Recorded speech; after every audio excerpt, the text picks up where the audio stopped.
ये आपका हो गया, ये म्यांमार बाउंड्री। यहाँ पे कोई ये ज्यादा, ये पूरा कॉम्प्लेक्स रीजन है। तो सिक्योरिटी का जो इशू है उसके पीछे में क्या रीजन है, एक जो तो फैक्टर है, एक तो माउंटेन हो गया, दूसरा यहाँ पे फॉरेस्ट हो गया, ठीक।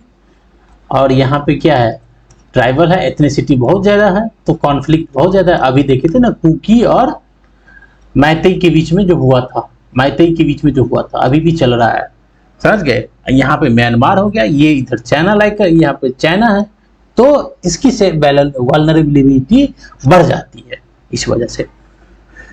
इधर आपका क्या हो गया, बांग्लादेश हो गया। अब बांग्लादेश से यदि माइग्रेशन यहाँ पे होता है तो इधर माइग्रेशन यहाँ पे होता है, तो जो ट्राइबल्स हैं, जो ट्राइब्स हैं यहाँ पे, ट्राइब्स हैं यहाँ पे, उस ट्राइब्स माइनॉरिटी में हो जाएगा, माइनॉरिटी में हो जाएगा तो भाई इशू क्रिएट होगा यहाँ पे, इशू क्रिएट होगा। और उससे क्या है, यहाँ पे अनस्टेबल हो जाएगा। तो जो इंडिया का जो इंटरनल सिक्योरिटी का जो प्रॉब्लम है, तो यहाँ पे जो सेपरेटिज्म का जो इशू है आपके नॉर्थ ईस्ट वाले पार्ट में, क्या रीजन है और वो क्यों नहीं, जैसे कि सिक्योरिटी में पढ़ते हैं ना, एक था खपलांग गुट था, एक था इवाक मुइवा का ग्रुप था, एक हो गया national socialist council of Nagaland है, SCN, इसमें कुकी का है, मैती, ये सब इतने सारे ग्रुप हैं। मिजो नेशनल फ्रंट करके है, वो लाल डेंगा का था। बहुत सारे ट्राइबल ग्रुप, मतलब यहाँ पे बहुत सारे मतलब इंसर्जेंट ग्रुप है, तो उसका अपना अपना लोकल मतलब रीजन होता है। तो सिक्योरिटी फोर्स के लिए मेन जो चैलेंज होता है, एक तो ज्योग्राफिकल इसकी ऐसी लैंडस्केप है, उसकी वजह से। अब देखिए यहाँ पे आपका हो गया बांग्लादेश, बांग्लादेश से यदि माइग्रेशन, अभी जैसे बांग्लादेश के अंदर अनरेस्ट हो गया, ठीक, अनरेस्ट हो जाने के बाद यदि यहाँ से माइग्रेशन होकर यहाँ पे चला जाएगा, तो यहाँ के जो ट्राइब्स हैं वो क्या हो जाएगा आपका, मतलब माइनॉरिटी में चले जाएंगे, तो अनरेस्ट होगा यहाँ पे, समझ गए। दूसरा देखिए, ये जो आपका वैल्यूनिटी, क्योंकि ये इसको बोला जाता है चिकन नेक, जो ये सिलीगुड़ी कॉरिडोर जो है आपका, सिलीगुड़ी कॉरिडोर, इसका जो ब्रेथ है कितना है, आई डोंट नो, मुझे एग्जैक्ट नहीं पता, लेकिन 50 किलोमीटर ज्यादा नहीं होगा ये है। तो यदि इसको, एक ये जो हुआ था शाहीन बाग में, एक जो हुआ था जिसमें कौन था, सरजील इमाम ऐसे करके जो था, जिसने बोला था यदि हम, अब आई डोंट नो क्या बोला था नहीं बोला था, लेकिन जिस चार्ज के उसको अरेस्ट किया था, अभी तक जेल के अंदर है, या उसे बेल मिला कि ना मिला अभी नहीं पता है। तो उसने यही बोला था ना, ये सिलीगुड़ी कॉरिडोर को यदि हम चौक कर देंगे तो ये नॉर्थ ईस्ट से इंडिया का कनेक्ट टूट जाएगा, क्योंकि इधर बांग्लादेश हो गया।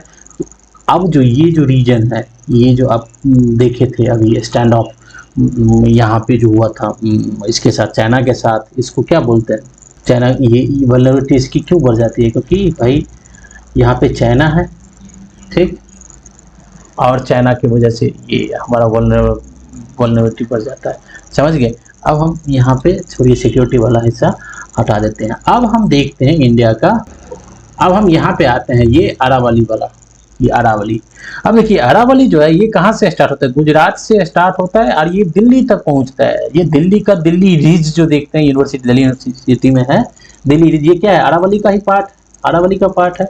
ये कौन सा माउंटेन है, देखिए इस माउंटेन, ये माउंटेन रेसिड्यू माउंटेन इसको बोला जाता है, रेसिड्यूल माउंटेन बोला जाता है, क्योंकि ये जिस टाइम में था ना, मतलब ये बहुत, मतलब इसका इरोजन विरोजन होने के बाद अभी इसमें इस हाल में मिला, मतलब है।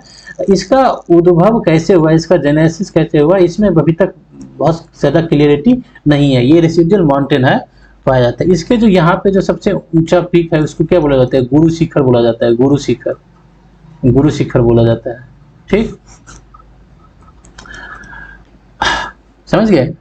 तो माउंट आबू यहीं पे है, ये राजस्थान में पाया जाता है, ये गुरु शिखर ये राजस्थान में पाया जाता है। ये अहमदाबाद से स्टार्ट होता है, यहाँ तक जाता है। तो यहाँ पे माउंट आबू है, माउंट आबू एक क्या है, हिल स्टेशन है, समझ गए।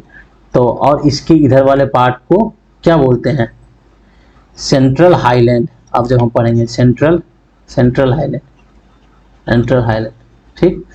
और ये हो गया आपका अरावली। तो अरावली के इधर वाले पार्ट को ये हो गया डेजर्ट, थार डेजर्ट। तो थार डेजर्ट, इसको दो पार्ट में डिवाइड किया गया, इसको बोला जाता है राजस्थान बांगर, इस बांगर क्यों बोला जाता है, क्योंकि यहाँ पे बारिश होती है, इसके रेस्पेक्ट में यहाँ पे ज़्यादा होती है बारिश, और ये थोड़ा सा प्रोडक्टिविटी यहाँ पे सही होता है। और ये हो जा इधर वाले पार्ट को बोला जाता है, ये वाले पार्ट को, जिसमें जैसलमेर वैसलमेर आता है, इसको बोला जाता है थार डेजर्ट। थार डेजर्ट देखिए इस मैप पे क्लियर नहीं हो रहा है, लेकिन जब देखेंगे तो ये मैं थोड़ा और अच्छा सा मैप बना लूँ ना तो बढ़िया लगेगा। ये देखिए हम इसी को बोल रहे थे, यही अरावली के बारे में बात बता रहे थे। ये अहमदाबाद से आई थिंक स्टार्ट हुआ है, ये इधर दिल्ली रीज तक पहुंचा है, समझ गए। इधर वाले पार्ट को ये सेंट्रल हाईलैंड बोला जाता है, सेंट्रल हाईलैंड। इधर आपका गंगेटिक प्लेन हो गया, ये आपका सेंट्रल हाईलैंड है। अब इसी में है फिर आपका मालवा प्लेटू, मालवा प्लेटू हो गया। फिर यहाँ पे आ जाता है बुंदेलखंड, ये हो गया आपका बघेलखंड, ये हो गया बांधेरखंड, मालवा प्लेटू और मेवाड़ का प्लेटू। मालवा प्लेटू इसके दो पार्ट है, इधर वाले पार्ट को बोलते हैं मेवाड़ का प्लेटू, ये हो गया मालवा प्लेटू। इधर आपका हो गया आपका क्या, इधर आपका हो जाता है विंध्यन। अब विंध्यन के बाद यहाँ पे नर्मदा रिवर फ्लो करती है, और ये आपका हो गया सतपुरा, समझ गए। ये आपका, और ये हो गया आपका छोटा नागपुर प्लेटू हो गया, समझ गए। छोटा नागपुर प्लेटू के बाद इधर जो होता है आपका, इसको बोलते हैं छत्तीसगढ़ बेसिन, छत्तीसगढ़ बेसिन। और उसके बाद ये आपका आ जाता है दंडकारण्य रीजन, समझ गए। तो अब हम देख रहे हैं अभी ये अरावली वाला पार्ट। अरावली समझ गए एक रेसिडुअल माउंटेन है, और रेसिडुअल माउंटेन है, इसमें मतलब इग्नस रॉक्स बहुत ज़्यादा मिलता है। इग्नस रॉक्स से जो स्ट्रक्चर है, मेटामॉर्फिक रॉक से बहुत ज़्यादा जो स्ट्रक्चर है वो सब यहाँ पे मिलता है। तो यहाँ के जो विशेषता है, यहाँ की जो कैरेक्टरिस्टिक है, उसमें जो यहाँ पे जो मिलता है आपका, नहीं मेटलिक भी तो मिलता है थोड़ा बहुत, जैसे कि ये खेतरी के अंदर है आपका, खेतरी में क्या है, कॉपर है ना, कॉपर है, कॉपर यहाँ पे मिलता है, कॉपर मिलता है, लेकिन नॉन मेटलिक ज़्यादा मिलता है। उसके बाद मीका भी मिलता है, झुंझुना वाला, झुंझुना डिस्ट्रिक्ट है उसमें मीका भी मिलता है, मीका भी मिलता है यहाँ पे। जो अरावली का रीजन है ना, तो यहाँ पे एक ये इन्वायरमेंटली बहुत यहाँ पे सुप्रीम कोर्ट का टाइम टाइम पे इसमें आता रहता है, डायरेक्टिव आता रहता है, इन्वायरमेंटिकली थोड़ा सेंसिटिव है। और यहाँ पे क्योंकि जो माइनिंग होता है ना, इलीगल माइनिंग बहुत ज़्यादा होता है यहाँ पे, समझ गए। और गुरु सिगमान टापू के बारे में बोला गया था एक बार कि जो भाई यहाँ पे जो टूरिज्म हो रहा है वो अनकंट्रोल टूरिज्म हो रहा है, तो वहाँ की जो मतलब इन्वायरमेंट है उसको वो क्या कर रहा है, हार्म्स कर रहा है। जब गए वहाँ पे बियर पी के बियर बोतल फेंक दिए इधर उधर, तो माउंट आबू क्या है, एक हिली एरिया है, हिल स्टेशन है वहाँ पे। तो देखिए अब देखिए ये आपका ये अरावली हो गया, तो अरावली के इधर वाले पार्ट को राजस्थान बांगर बोला जाता है, और ये हो गया आपका थार डेजर्ट हो गया। यहाँ से निकलती है लूनी रिवर, ये लूनी रिवर आपको यहाँ पूरे ये राजस्थान में होते हुए ये रन ऑफ कच्छ में जाके मर्ज हो जाती है, रन ऑफ कच्छ में जाके ये मर्ज हो जाती है, ठीक है। एक रिवर यहाँ से निकलती है बनास रिवर, जो आपका बनास रिवर ये आपका सेंट्रल हाईलैंड में, ये आपका मालवा प्लेटू से बहते हुए ये फ्लो करते हुए कहाँ जाती है, चंबल में जाके मिल जाती है, चंबल में मिलती है, ठीक। तो ये जो देख लिए, समझ गए। राजस्थान बांगर है वो, इसमें बारिश थोड़ा ज़्यादा होता है, ये प्रोडक्टिविटी इसकी ज़्यादा होती है। ये थार डेजर्ट में बारिश नहीं होता है, 25 सेंटीमीटर से कम होता है, इसलिए यहाँ पे ये डेजर्ट वाला रीजन है, समझ गए। यहाँ पे इलीगल माइनिंग थोड़ा ज़्यादा होता है, ये इस वाले रीजन में, अरावली रीजन में। महेंद्रगढ़ सब जो हरियाणा वाला पार्ट है उसमें देखा गया ये सब चीज़, तो समझ गए। अब हम आते हैं सेंट्रल हाईलैंड के अंदर। अब ये सेंट्रल हाईलैंड देखिए आप, ये इंडिया का ये मैप हो गया, ये अरावली हटा, अरावली के बाद ये आपका हो गया सेंट्रल हाईलैंड, ये देखिए। तो ये आपका जो मान लीजिए ये हो गया मालवा प्लेटू, हाँ तो ये मालवा वाला है ना, मालवा, तो मालवा से वेस्ट वाले पार्ट को बोला जाता है मेवाड़ का प्लेटू, समझ गए। और ये मेवाड़ का प्लेटू कहाँ कहाँ है, ये राजस्थान में और मध्य प्रदेश में, समझ गए। और ये राजस्थान में इसे हरदोती प्लेटू भी बोला जाता है, हरदोती प्लेटू भी बोला जाता है, एक्चुअल चीज़ है, लेकिन थोड़ा सा देख लो। जो ये आपका मालवा प्लेटू है, इससे होके चंबल रिवर फ्लो करती है, समझ गए। चंबल में आके इधर से ये यहाँ पे चंबल रिवर फ्लो करती है, यहाँ से आके बनास रिवर इसमें मिल जाती है, बनास मिलती है, समझ गए। और ये जब चंबल रिवर फ्लो करती है ना, तो यहाँ पे बहुत ज़्यादा इरोजन होता है, तो यहाँ पे बीहर जो आपका रीवा सतना ये सब जो एरिया, ये सतना उतना जो ये मुरैना वरैना जो एरिया है जिसमें बीहर दिखाया जाता है। और जब बीहर क्या होता है, बीहर बीहर बीहर ये देखिए ये हो गया प्लेन हो गया ना, तो इसमें एक तरह का इस तरह से स्ट्रक्चर ऐसे करके होता है, जिसमें मान लो कि ये हाईलैंड हो गया, ये लोलैंड हो गया, ये हाईलैंड ये लोलैंड, इस तरह का स्ट्रक्चर होता है प्लेन में। तो जिसमें कि मतलब आप छुपने का अच्छा जगह मिल जाता है यहाँ पे। जो मालवा प्लेटू है आपका, ये एक डेक्कन वाला जो पार्ट है, डेक्कन से जो वहाँ पे वॉल्केनिक एक्टिविटी, वहाँ पे जो वॉल्केनिक क्या, डेक्कन प्लेटू तो बसाल्ट से बना हुआ है, बेसाल्ट से। तो जब वहाँ जहाँ जो बसाल्ट रॉक से बनेगा तो उसमें ब्लैक सॉइल होगा, तो मालवा में ब्लैक सॉइल है, तो ब्लैक सॉइल होगा, ब्लैक सॉइल होंगे तो यहाँ पे कॉटन की खेती होगी, तो मालवा में ब्लैक सॉइल पाया जाता है, समझ गए। अब देखिए ये मालवा और ये मेवाड़ के बाद आप आइए, तो ये हो गया आपका बुंदेलखंड रीजन। ये आपका बुंदेलखंड है। बुंदेलखंड का जो यहाँ का जो लैंडस्केप है, यहाँ पे जो स्ट्रक्चर है, जो जमीन है, जो रॉक्स हैं, वो ग्रेनाइट और नीस है। नीस क्या है, नीस है जब ग्रेनाइट इग्नस रॉक हो गया, और जब इसका मेटामॉर्फिक्स हो जाता है, जब हाई टेम्परेचर अधिक हाई प्रेशर की वजह से मेटामॉर्फिक होने के बाद, मतलब ट्रांसफॉर्म होने के बाद ये नीस बन जाता है, तो यहाँ पे ये रेड कलर का हो जाता है, तो ये पूरा यहाँ पे लाल मिट्टी पाई जाती है। तो ये जो रीजन है ना, ये बुंदेलखंड वाले रीजन, यहाँ का मेन ये है कि ये एक रेन डेफिशिएंट रीजन है। रेन डेफिशिएंट, यहाँ पे बारिश नहीं होती है, बारिश कम होती है, रेन डेफिशिएंट रीजन है, तो ये एक ड्रॉट प्रोन एरिया है, ड्रॉट प्रोन एरिया है। अभी जो कह रहा है, जो केन बेतवा रिवर को जो जोड़ने की बात चल रही है, तो इसी एरिया को ना हम वाटर प्रोवाइड करवाएंगे, समझ गए। तो ये हो गया बुंदेलखंड। उसके बाद आप आइए, तो इसको बोलते हैं बघेलखंड, ये हो गया बांधेरखंड, समझ गए। और उसके बाद आ जाता है ये बांधेरखंड के बाद इसे बोला जाता है बेसिन, छत्तीसगढ़ बेसिन। बघेलखंड और बांधेरखंड ये भी एक ये है, मतलब आइलैंड का ही पार्ट है। ये जो मध्य प्रदेश और इधर मध्य प्रदेश में लाई करता है, ये बघेलखंड, और बांधेरखंड है ना आपका मध्य प्रदेश और छत्तीसगढ़ में लाई करता है, समझ गए। अब देखिए, अब ये सेंट्रल हाईलैंड के बाद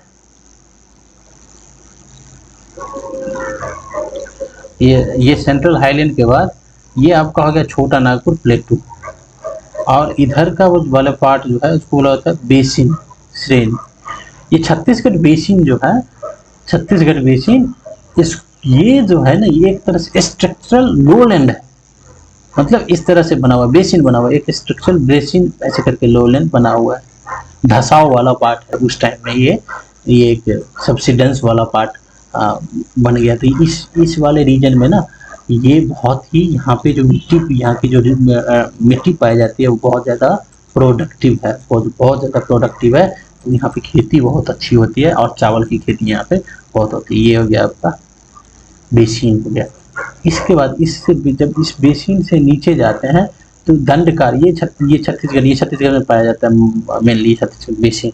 उसके बाद ये दंडकारान्य रीजन आता है, जो आपका दंडकारान्य रीजन है ना, दंडकारान्य रीजन आपका ऐसे करके है, जो आपको छत्तीसगढ़, उड़ीसा और ये आंध्रा, तेलंगाना, महाराष्ट्र का मतलब थोड़ा सा पार्ट मानेंगे तो ये इतने सारे रीजन में ये फैला हुआ है।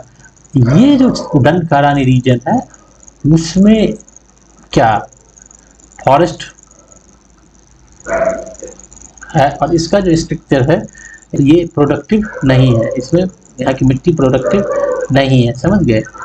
फॉरेस्ट बहुत ज़्यादा है यहाँ पे, बारिश होती है। बारिश क्यों होती है? क्योंकि देखिए, जब आप देखते हैं नॉर्दर्न जो आपका पूर्वी घाट है ना, पूर्वी घाट, पश्चिमी घाट और पूर्वी घाट, तो पूर्वी घाट में ना दो ऐसे करके पूर्व जितना कंटिन्यूसली पश्चिमी घाट है ऐसे करके उतना कंटिन्यूटी इसमें नहीं है, ये ऐसे करके बीच बीच में ऐसे करके फैला हुआ है, समझ गए। तो यहाँ से जो मानसूनल रेन है ना, यहाँ से फिर इधर आ जाता है, और ये तो इसको उत्तरी सरकार इसको जो बोलते हैं, ये इसको रोक देता है। एक तो ये रीजन भी है यहाँ पे।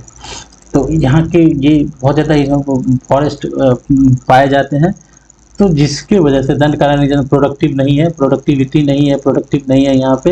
हाँ, लेकिन यहाँ पे मिनरल्स पाए जाते हैं, यहाँ पे मिनरल्स पाए जाते हैं।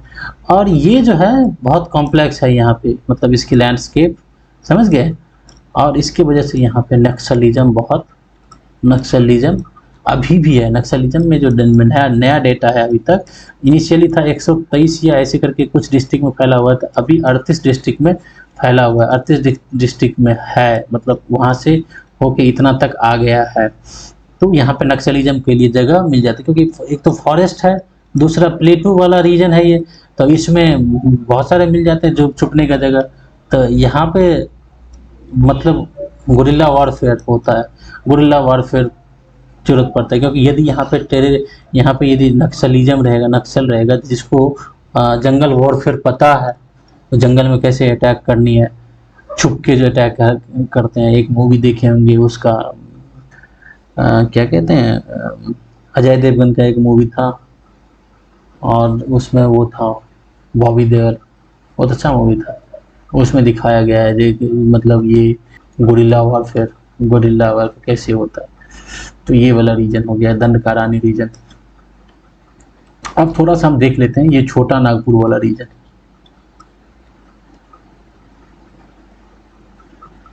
देखिए ये नहीं, यहाँ पे है छोटा नागपुर, मुझे सॉरी, ये तो गंगेटिक प्लेन, ये हो गया आपका छोटा नागपुर प्लेटू हो गया। देखिए छोटा नागपुर प्लेटू को ना 3 पार्ट में इसको डिवाइड किया गया। एक को बोला जाता है ये राजमहल वाला पार्ट है, ये हो गया हजारीबाग वाला पार्ट, हजारीबाग, और ये तीसरा है रांची वाला पार्ट, ठीक, रांची वाला पार्ट। और यहाँ से जो है ये जो यहाँ से एक रिवर फ्लो करती है जिसे बोलते हैं दामोदर रिवर। यहाँ पे इसके रिवर बेसिन में ना कोयला का बहुत ज़्यादा सोर्स है, मतलब कोयला यहाँ पे पाया जाता है, कोल पाया जाता है यहाँ पे, समझ गए। जो आपका रांची का प्लेटू है, इससे होकर स्वर्ण रेखा रिवर फ्लो करती है, ठीक। हाँ, यहाँ पे एक डालमा हिल पाया जाता है, ये राजमहल वाले रीजन में ना एक डालमा हिल पाया जाता है। जो डालमा हिल जो है वो एक वॉल्केनिक इरप्शन से हुआ था, बना हुआ हिल है ये, जबकि इनएक्टिव हो गया है इसका अब ये। तो ये डालमा हिल है, तो ये हो गया। यहाँ पे पाया जाता है आपको हजारीबाग वाले में पारसनाथ हिल पाया जाता है, यहाँ पे पारसनाथ हिल, समझ गए। और ये रीजन जो है इसमें इसकी वो बहुत मेटलिक रिसोर्सेज बहुत पाए जाते हैं, लेकिन ये मतलब यहाँ पे होने के बाद भी ये पिछड़ा हुआ, मतलब बैकवर्ड है। अब वो देखेंगे इंडस्ट्रियल डेवलपमेंट में कैसे क्या होता है, समझ गए। अब देखिए ये जो आपका, और ये इधर आ जाता है, ये इसको बोला जाता है, जो ये बांग्लादेश वाला पार्ट है, बांग्लादेश को बोला जाता है मालदा गैप बोला जाता है, मालदा गैप। और इधर आपका हो जाता है कौन सा, मेघालय का प्लेटू। तो ये मेघालय प्लेटू है, ये इसका पार्ट है, इससे पहले ये जुड़ा हुआ था, ठीक। अब मेघालय में क्या पाया था, गारो, खासी, जयंतिया पाया जाता है, तीन रेंज है यहाँ पे, तो ये इससे जुड़ा हुआ था।